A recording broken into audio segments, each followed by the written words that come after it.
पढ़ा दिए थे, अल्फा के निकलने से क्या होता है, बीटा के निकलने से क्या होता है। एक सवाल करते हैं। एक एलिमेंट है, एटॉमिक नंबर 92, मास नंबर 235। यहाँ से नया एलिमेंट बनाना है, एटॉमिक नंबर 83, मास नंबर 203। बताना है नंबर ऑफ अल्फा कितना है, नंबर ऑफ बीटा कितना है।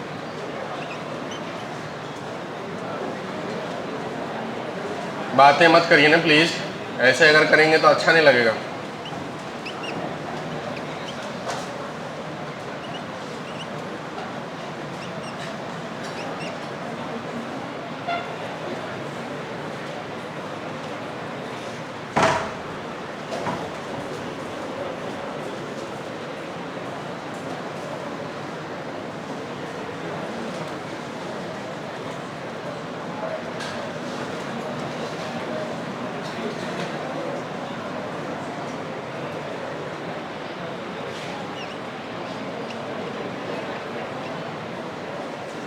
बन गया।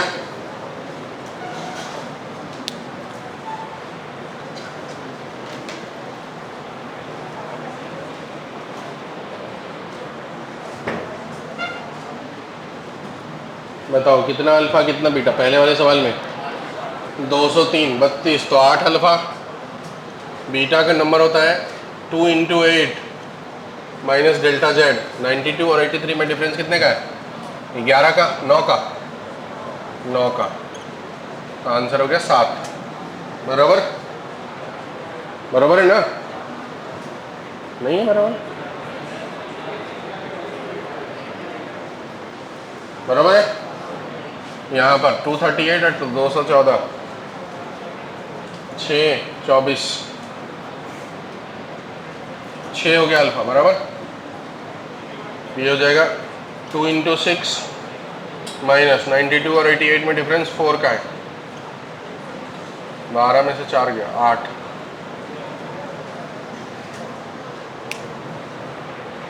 बराबर। अब जो गामा पार्टिकल है, एक गामा पार्टिकल न्यूट्रल होता है, चार्ज उस पे 0।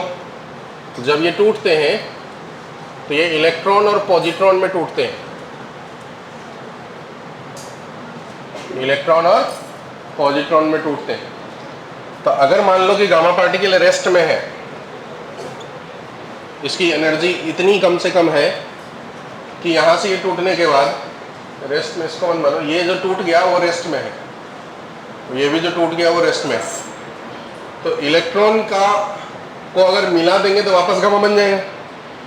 तो इस दोनों को मिला के वापस गामा बन जाएगा। तो गामा तो एनर्जी है और इलेक्ट्रॉन और पॉजिट्रॉन पार्टिकल है, तो इसका भी मास और इसका भी मास है। तो वो मास किस में कन्वर्ट हो गया, गामा में कन्वर्ट हो गया। तो इस इलेक्ट्रॉन के करस्पॉन्डिंग एनर्जी कितनी होगी, या इस पॉजिट्रॉन की करस्पॉन्डिंग एनर्जी कितनी होगी। तो एनर्जी निकालने के लिए mc² लगाएंगे। Mass of electron 9.1 × 10⁻, speed of light 3 का स्क्वायर 9 × 10⁻16, इतना जूल। इसे इलेक्ट्रॉन वोल्ट में कन्वर्ट करते हैं, तो ये हो जाएगा 9.1 × 9 × 10⁻, कितना हो जाएगा बताओ, 4 और 11 15 हो जाएंगे। इसको इलेक्ट्रॉन वोल्ट में कन्वर्ट करेंगे 1.6 × 10⁻90। ठीक है। जब इसका कैलकुलेशन करते हैं तो आता है 0.51 मेगा इलेक्ट्रॉन वोल्ट। ठीक है, कैलकुलेशन करने का 0.51 मेगा इलेक्ट्रॉन वोल्ट। इसका मतलब ये हुआ कि इलेक्ट्रॉन की जो एनर्जी होगी वो कितनी होगी, 0.51 मेगा इलेक्ट्रॉन वोल्ट। पॉजिट्रॉन में भी तो उतना ही मास रहता है, इसलिए इसकी भी एनर्जी कितनी होगी, 0.51 मेगा इलेक्ट्रॉन वोल्ट। इसका मतलब ये हुआ कि जो गामा पार्टिकल है इसकी एनर्जी कम से कम, मिनिमम, इस दोनों का सम, दोनों का ऐड करके कितना आएगा बताओ, 0.51 + 0.51 1.02, मिनिमम 1.02 मेगा इलेक्ट्रॉन वोल्ट होगा। मतलब गामा पार्टिकल की एनर्जी हमेशा ही इससे ज़्यादा होगी। कम से कम कितनी होगी, 1.02 मेगा इलेक्ट्रॉन वोल्ट, और ऑलवेज इससे क्या रहेगा, ज़्यादा। तो अगर मान लो गामा पार्टिकल की एनर्जी 1.02 से ज़्यादा दे दिए मान लो 2.02 दे दिए, तो 2.02 एनर्जी में से 1.02 तो खत्म हुआ इसके जनरेशन में, बचा हुआ 1 इलेक्ट्रॉन वोल्ट क्या होगा, बताओ क्या होगा, वो इसकी काइनेटिक एनर्जी हो जाएगी, हाँ या ना, होगा ना। तो अगर एनर्जी कंजर्वेशन के हिसाब से अगर E जो है इससे ज़्यादा डेटा हो तो आने वाला एनर्जी इक्वल टू हो जाएगा 1.02 प्लस काइनेटिक एनर्जी एक का फिर दूसरे का, बराबर, एक का kinetic energy half mv² plus half mv², ऐसा ही होगा ना। तो यहाँ से आपको बोल देगा कि काइनेटिक एनर्जी कितनी है ये बताओ। तो अगर काइनेटिक एनर्जी ऑफ इलेक्ट्रॉन बोल दिया तो उसका फॉर्मूला क्या निकल के बाहर आ जाएगा बताओ, E minus 1.02 mega electron volt divide by 2, बराबर। ये हो गया काइनेटिक एनर्जी ऑफ इलेक्ट्रॉन या फिर पॉजिट्रॉन का फॉर्मूला। और अगर स्पीड बोलेगा तो इसी को फिर किसके बराबर कर देना है, हाफ mv² के बराबर कर देना। और v निकालना है तो v क्या हो जाएगा बताओ, वेलोसिटी, ये 2 कैंसिल हो जाएगा, E minus 1.02 mega electron volt divide by mass का रूट, ये हो गया वेलोसिटी का फॉर्मूला। तो ऐसा इस पे न्यूमेरिकल आते हैं डेटा दे करके, बोलेगा कि गामा पार्टिकल है उसकी एनर्जी जो है मान लो 4 इलेक्ट्रॉन वोल्ट है, तो बताओ कि किस स्पीड से, अगर वो टूट गया तो जो इलेक्ट्रॉन होगा वो किस स्पीड से जाएगा, तो किस स्पीड से जाएगा उसके लिए वाला फॉर्मूला लगाना है, ठीक है। ये कोई नया फॉर्मूला नहीं है, सिंपली एनर्जी कंजर्वेशन है। आपको पता होना चाहिए कि इलेक्ट्रॉन की जो मास इक्विवेलेंट एनर्जी है mc², जो पूरा का पूरा इलेक्ट्रॉन की मास खत्म हो जाएगी तो वो इतना एनर्जी में कन्वर्ट होगा। और ये डेटा यहाँ से सॉल्व करके आता है। अब इसके आगे का स्टेप मैंने किया नहीं, आप कर लोगे ना कि नहीं कर पाओगे, कर लेंगे। देखो 81/16, 80/16 5 होता है ना, तो वैसा ही कुछ आ रहा है। और फिर ये 10⁻⁻15 -19 तो -4, तो +4 तो ऊपर चला ही गया, और उसके डेसिमल सामने करेंगे तो पीछे की तरफ चला जाएगा, तो +6 हो जाएगा वो, मतलब तो मेगा इलेक्ट्रॉन वोल्ट इसलिए लिखा गया है, बराबर। चलिए लिख लें, इतनी बात लिखेंगे, मतलब टॉपिक डाल देंगे, energy equivalent of electron and gamma particle, और उसके नीचे ये बातें लिख डालेंगे। रेडियो एक्टिव डीके में जो एनर्जी, रेडियो एक्टिव पार्टिकल जब टूटता है तो हर प्रोसेस में एनर्जी निकलती है। तो जब देखा गया पूरा कैलकुलेशन करके तो ऐसा पता चला कि जनरल केस में जो रेडियो एक्टिव मास रहता है एलिमेंट का, उस मास का 0.1% मास को अगर पूरी तरीके से एनर्जी में कन्वर्ट कर दिया जाए तो जो एनर्जी मिलेगी उतनी एनर्जी रेडियो एक्टिव डीके में मिलती है। इसका मतलब ये हुआ कि अगर हम एनर्जी मास इक्विवेलेंस को यूज़ करेंगे तो 0.1% ऑफ मास जो होगा वो कंप्लीटली किस में कन्वर्ट होगा, एनर्जी में। तो एनर्जी इक्वल टू ऐसा लिख सकते हो 0.1% ऑफ मास इंटू c², ठीक है। तो जितना मास होगा उसका 0.1% कंप्लीटली एनर्जी में कन्वर्ट हो जाती है। तो ये स्टेटमेंट काम का है, पहले लिख लें आप। जनरली 0.1% ऑफ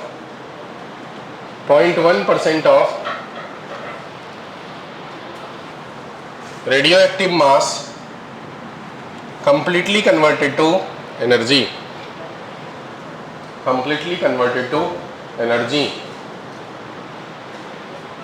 स्टार लगा के रखिएगा इस पॉइंट को, न्यूमेरिकल आते हैं इस पर। आपको सवाल में गिवन नहीं रहेगा, आपको खुद ही समझना है कि 0.1% को ही कन्वर्ट करें। अब रेडियो एक्टिव डीके की बात करते हैं तो हेनरी बैक्यूरेल नाम के साइंटिस्ट थे, उन्होंने इसके बारे में बताया था।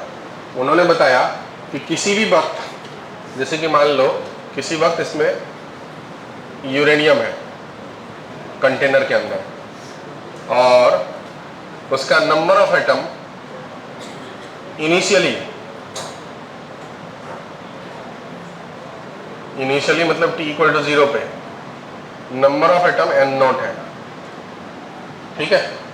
इसी तरीके से समय बढ़ता गया तो किसी टाइम t पे उसके नंबर ऑफ एटम n हो गए, बाकी टूट गए, रिमेनिंग जो थे वो टूट गए। इसी तरीके से टाइम बढ़ता जाएगा, ये n और कम होते चले जाएंगे। तो उन्होंने क्या बताया कि जिस इंस्टेंट पे निकालो रेट ऑफ डिसइंटीग्रेशन मतलब dn/dt, एटम के टूटने का रेट जो है वो प्रोपोर्शनल टू उस वक्त जो नंबर ऑफ एटम प्रेजेंट है उस पर डिपेंड करता है।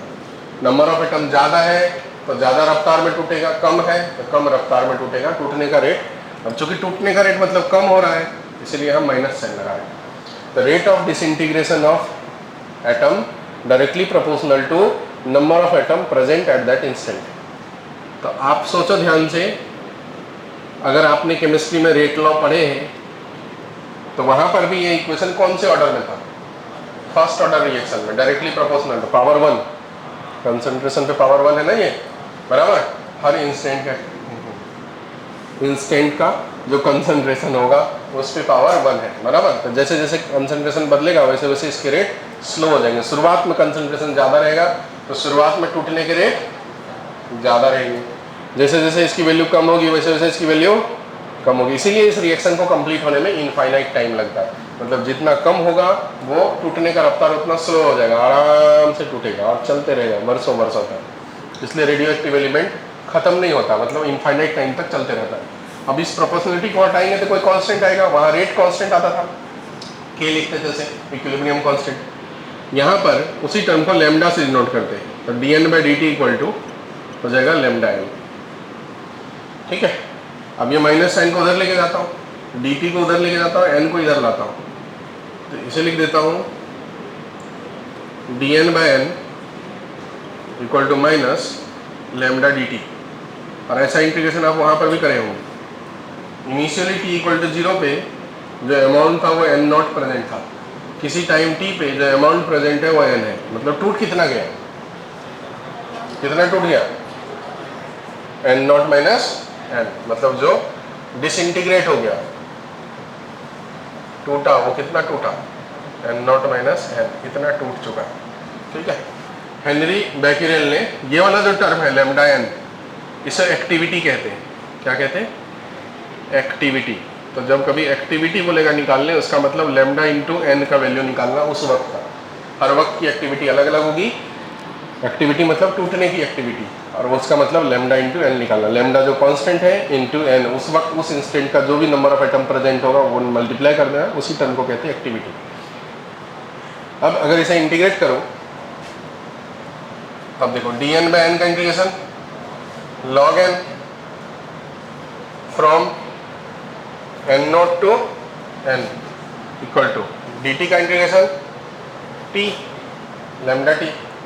ये हो गया, एक बार n की जगह n रखेंगे, एक बार n की जगह n0 रखेंगे, तो log n minus log n0 equal to minus lambda t। log m minus log n क्या हो जाएगा, log m/n equal to minus lambda t। ये log हटाएंगे तो एक्सपोनेंशियल पावर उधर जाएगा, तो n/n0 की value e to the power minus lambda t। यहीं से फॉर्मूला आएगा n इक्वल टू, बताओ, n0 e to the power minus lambda t।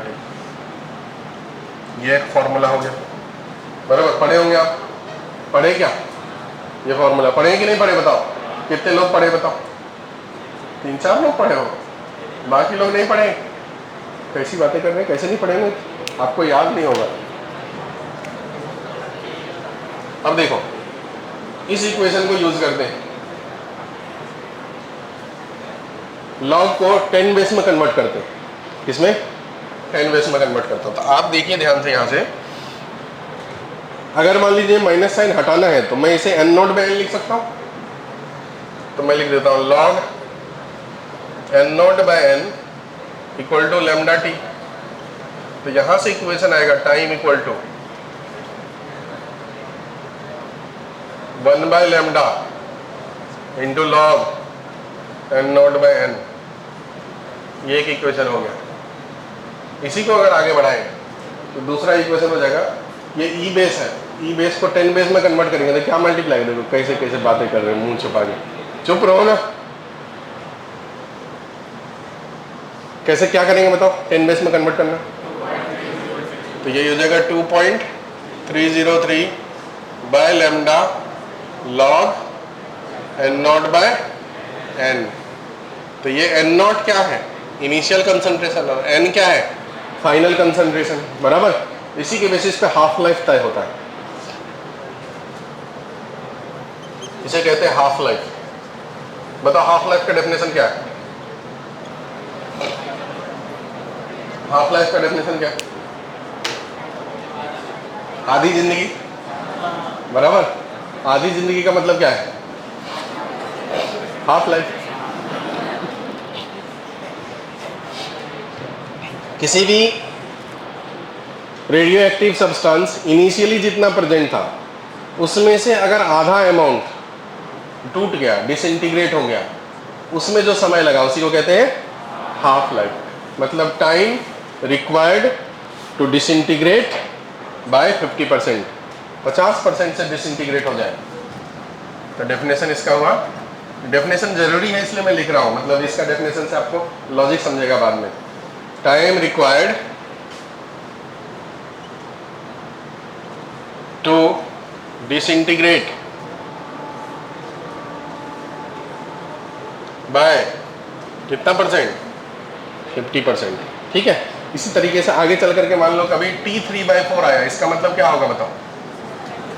Disintegrate by 75%। तो ये बात इंपॉर्टेंट है, टाइम इन विच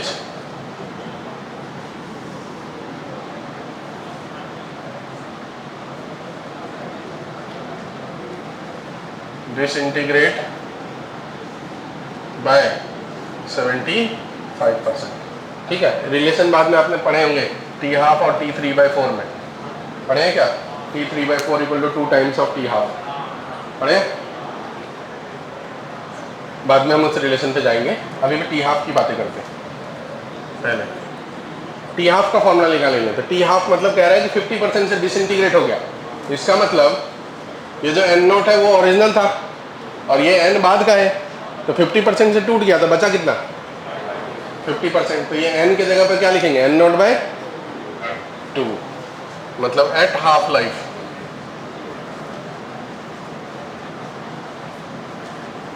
बातें मत करो, n की जगह रखना है n0/2। तो यहाँ से जो टाइम आएगा वो आएगा T12 और उसका फॉर्मूला हो जाएगा, देखो यहाँ पर n0, यहाँ पर n0/2, तो 2 ऊपर चला जाएगा, n0 कैंसिल हो जाएंगे, तो क्या हो जाएगा वो log2। तो T12 का फॉर्मूला हो गया 2.303 log 10⁻²/λ, बराबर। अगर इसी को log e बेस में लिखना है तो 2.303 इंटू log2 को log e बेस ln2/λ लिख सकते हैं, बराबर। इसी को log2 का डेटा रख दें तो log2 की वैल्यू 0.301, 0.301 इंटू 2.303 ऐसे मल्टीप्लाई करते तो 0.690 होता है, तो 0.690/λ, 0.690 log से 5 की वैल्यू है, इसी का फॉर्मूला log 10⁻5/λ। ठीक है। अप्रॉक्स में 0.690 को 0.7 भी कहते हैं, ये हो जाएगा 0.7/λ, इसी का फॉर्मूला। और आगे चलते हैं, 1/λ को कहते हैं एवरेज लाइफ। एक टाइम होता है उसे कहते हैं एवरेज लाइफ और मीन लाइफ, एवरेज लाइफ और मीन लाइफ। इसका मतलब होता है 1/λ। तो बताओ 1/λ को एवरेज लाइफ बोलेंगे, ठीक है। तो जो 0.7 है 0.7 इंटू क्या हो जाएगा? 0.7 into mean life, average life, ठीक है। अब एवरेज लाइफ को हाफ के टर्म में लिखना है तो 0.7 से क्या होगा? डिवाइड होगा 0.7 से जब डिवाइड करेंगे, ये सब फॉर्मूले हैं, सभी न्यूमेरिकल बनाने में काम आते हैं। इतना आपने केमिस्ट्री में नहीं पढ़े होंगे, पक्के से मुझे पता है,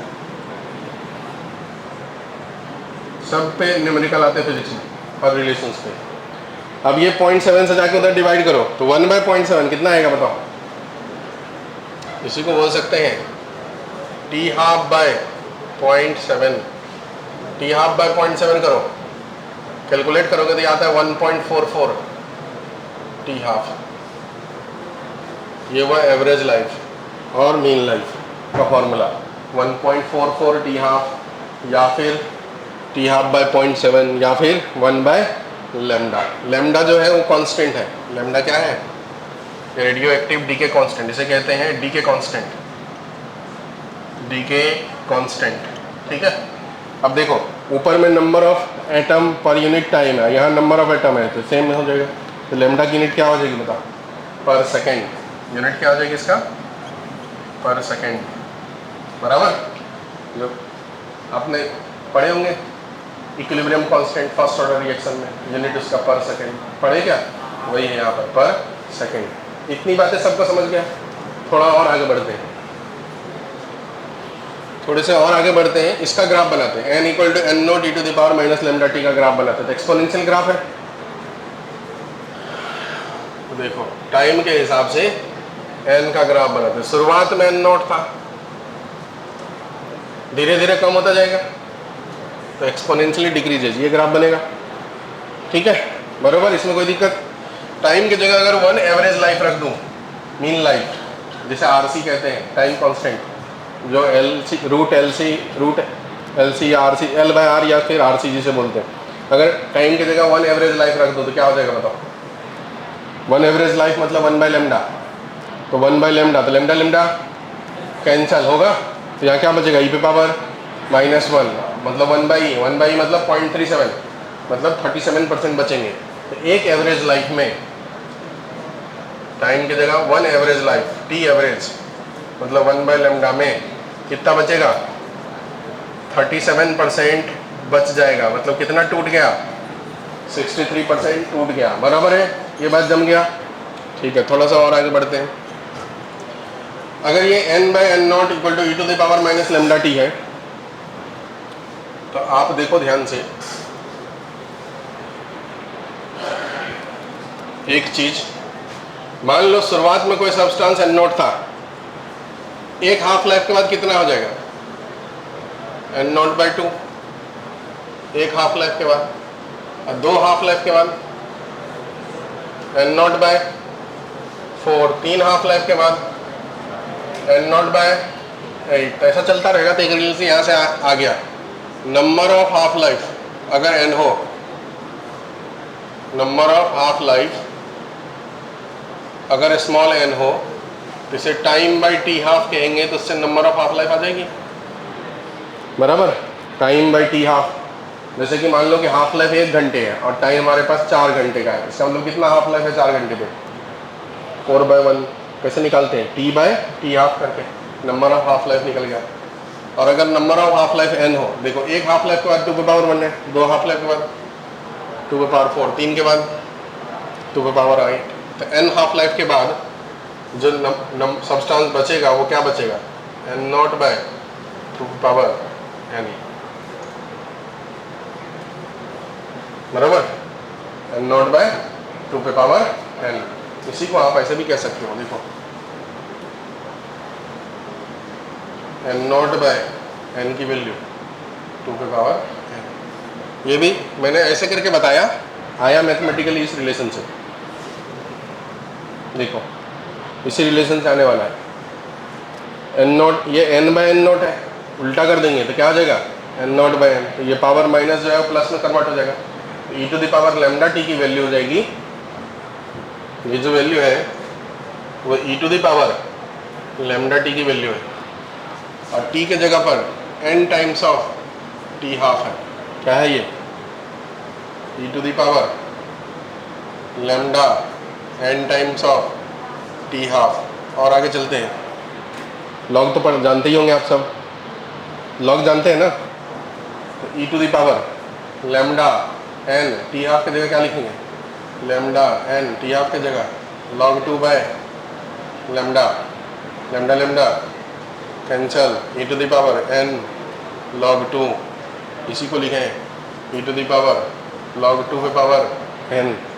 और ये e और ये e बेस log हो तो ये x के बराबर होता है, पता है ना आपको? तो यहीं से आया ये 2 पे पावर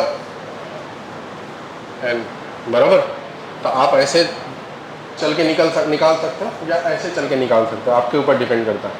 ठीक, और आगे बढ़ते हैं। देखो यहाँ से यहाँ आए तो कितना टूट गया, और यहाँ आए तो कितना टूट गया, कितना टूट गया बताओ, 75% टूट गया ना। तो यहाँ से यहाँ तक के टाइम को क्या बोलेंगे बताओ, क्या बोलेंगे, T3/4 ना। तो T3/4 का रिलेशन क्या हुआ, 2 टाइम्स ऑफ T½ हुआ। इसमें 75% टूट गया और कितना परसेंट बच गया, 25% बच गया। और आगे चलते हैं, यहाँ पहुँचते हैं तो ये कितना परसेंट बचा बताओ, 1/8 कितना परसेंट, 12.5% बराबर। 100 में से 8 डिवाइड करो तो 12.5 आता है। देखो कैसे बातें कर रहे हैं, 12.5% जो है बच गया, मतलब कितना परसेंट टूट गया, 87.5 टूट गया। तो जैसे मैं मान लीजिए इसको मैंने बोला T3/4, तो इसको क्या बोलूँगा, यहाँ से लेके यहाँ तक के पूरे समय को क्या बोलूँगा आप बताओ, जितना टूट गया वो टाइम। तो अगर 1/8 बचा है तो कितना टूटा, 7/8, उसे बोलेंगे T7/8। ये कितना टाइम्स हुआ, 3 टाइम्स ऑफ T½ बराबर। इसी सीक्वेंस में अगर मैं आगे बढ़ता गया और मैं आपको बोला कि बताओ T15/16 की वैल्यू, तो आप क्या बताओगे,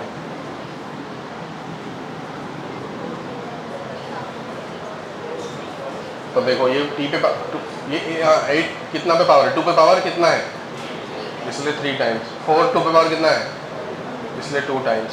ये 16 2 पे पावर कितना है, इसे आप लिख सकते हो डायरेक्टली 4 T½ ऐसे सवाल आते हैं, रिलेशन पूछा जाता है। केमिस्ट्री में तो आया ही होगा, केमिस्ट्री में शायद यही आया होगा, ज़्यादा से ज़्यादा ये आया होगा, इसके आगे नहीं आया होगा फिजिक्स में, लेकिन ये सब आ सकता है। 15/16 की जगह बोल देगा T31/32, बताओ कितना, तो क्या हो जाएगा, लॉजिक समझ गया, क्या बोलेंगे उसे, 5 टाइम्स ऑफ T½ बराबर। बोलेगा T63/64, बताओ कितना बोलेंगे बताओ, 6 टाइम्स ऑफ T½ बोलेगा T127/128, बताओ 7 टाइम्स ऑफ T½ ये सब सवाल है समझो, जो आपको कभी दिखेगा उसको मैं बना दे रहा हूँ अभी पहले। थोड़ा और आगे चलते, मान लो T½ के साथ रिलेशन नहीं बोला, बोला रिलेशन फाइंड करो T7/8 एंड T127/128 में, ठीक है। तो क्या करोगे, देखो ध्यान से, 7/8 के सामने 3 है और 127/128 के सामने में कितना है, 7 है, तो इसको डिवाइड कर देंगे सीधा सीधा। तो T7/8 बाई T127/128, तो ये 2 पे पावर 3 है, तो यहाँ 3 लिखेंगे, और 128 2 पे पावर कितना होगा, 7। तो ये हो गया आंसर, डायरेक्टली ऐसे बताएंगे, ठीक है। किसी दूसरे के बीच में बोल सकता है रिलेशन निकालना, तो निकाल पाएंगे अपन, हाँ या ना, एकदम लॉजिक क्लियर है। इसी को कहते हैं रेडियो एक्टिविटी। ये अब जेईई मेन के सिलेबस में नहीं है, ठीक है। लिखिए, पिछले साल एनसीईआरटी से हटा दिया गया इसे। हाँ केमिस्ट्री में थे, हाँ तो केमिस्ट्री में आ जाएंगे सवाल, अगर केमिस्ट्री में थे तो।